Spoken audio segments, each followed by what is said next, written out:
Hello दोस्तों, आज हम करेंगे रीजनिंग के कुछ महत्वपूर्ण प्रश्नों को हल।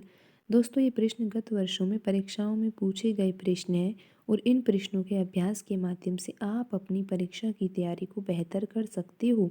तो आइए दोस्तों, शुरू करते हैं आज का पहला प्रश्न। दोस्तों, यहाँ पर आपको क्वेश्चन 22 दिखाई दे रहा होगा। दोस्तों, आज हम इस प्रश्न को हल करेंगे। और दोस्तों, आपको यहाँ पर प्रश्न में एक वर्ग दिखाई दे रहा होगा।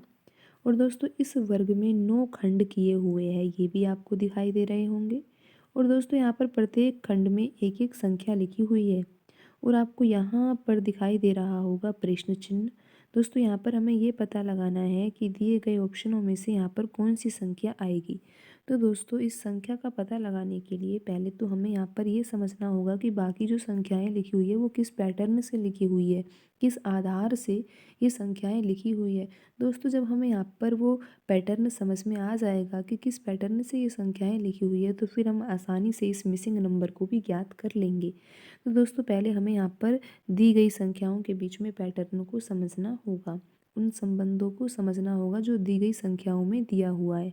तो दोस्तों, यहाँ पर इस तरह के प्रश्नों को हल करने के लिए आप या तो इस प्रश्न को पंक्ति वाइज हल कर सकते हो। दोस्तों, इस प्रश्न में यहाँ पर जो ये वर्ग बना हुआ है इसमें 3 पंक्तियाँ हैं। पहली पंक्ति ये, दूसरी पंक्ति ये और तीसरी पंक्ति ये।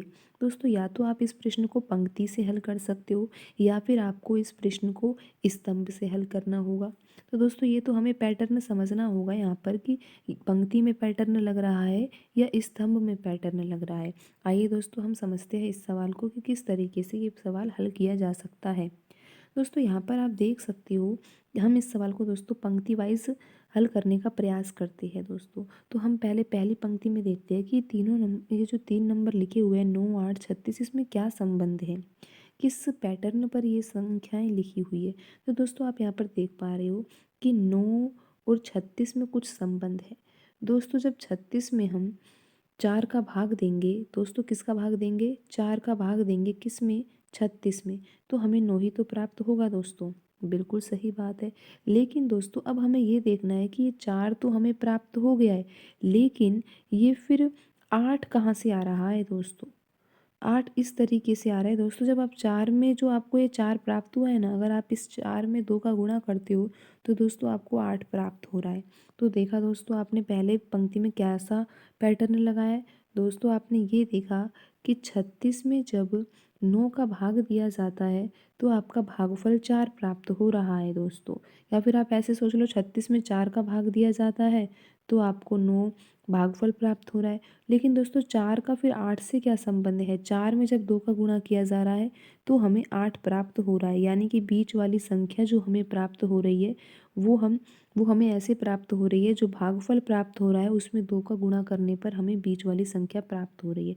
तो क्या यही पैटर्न दूसरी पंक्ति में भी लग रहा है। बिल्कुल दोस्तों, लग रहा है, क्योंकि आप देख रहे हो 11 और 99 में कैसा संबंध है। दोस्तों, 99 में जब आप 11 का भाग दोगे तो आपको भागफल जो है वो 9 प्राप्त होगा। और 18 कैसे प्राप्त किया जा सकता है। दोस्तों, जब आप 9 में 2 का गुणा करोगे तो आपको 18 प्राप्त हो जाएगा। दोस्तों, आपने देखा जो ऊपर वाली पंक्ति थी ना, उसमें भी तो हमने बीच वाली संख्या प्राप्त करने के लिए 2 का गुणा किया था। तो यहाँ दूसरी पंक्ति में भी बीच वाली संख्या प्राप्त करने के लिए 2 का गुणा किया जा रहा है। अब दोस्तों, आप तीसरी पंक्ति में देख सकते हो, तीसरी पंक्ति में कौन सा मिसिंग नंबर है। दोस्तों, यहाँ पर ये वाला मिसिंग नंबर है। तो इस मिसिंग नंबर को कैसे हल करेंगे। दोस्तों, आपको यहाँ पर ये सोचना है कि ये 30 कैसे प्राप्त होगा। आपको पता है बीच वाली संख्या जो प्राप्त हो रही है वो भागफल में जब हम 2 का गुणा कर रहे हैं तो प्राप्त हो रही है। यानी कि दोस्तों, आपको ये पता होना चाहिए कि यहाँ पर बड़ी संख्या लिखी जा रही है। आप देख सकते हो यहाँ पर ये बड़ी संख्या, इस संख्या में ही तो दोस्तों हमने भाग दिया था, इस संख्या का 9 का भाग दिया, यहाँ पर 99 में 11 का भाग दिया। तो दोस्तों, यहाँ पर कोई संख्या लिखी जाएगी, जैसे हम उस संख्या को x मान ले और उसमें फिर हम 20 का भाग देंगे। दोस्तों, तो हमें क्या प्राप्त होना चाहिए। दोस्तों, हमें यहाँ पर तो 30 लिखा हुआ है, लेकिन हम ये 30 को कैसे प्राप्त करेंगे। दोस्तों, जब हम 2 का गुणा करेंगे तो 30 आना चाहिए, क्योंकि बाकी संख्याएं भी 8 भी हमें 4 में 2 का गुणा करने पर प्राप्त हुई। 18 हमने जब प्राप्त हुई जब हमने 9 में 2 का गुणा किया। तो 30 जब प्राप्त हुई कि जब हम 15 में 2 का गुणा करेंगे। तो दोस्तों, यहाँ पर जो भागफल आना चाहिए वो 15 आना चाहिए। और भागफल 15 कब आ सकता है। दोस्तों, दिए गए ऑप्शनों से भी आप पता लगा सकते हो कि यहाँ पर दिए गए ऑप्शन में ऑप्शन 4 में 300 लिखा हुआ है।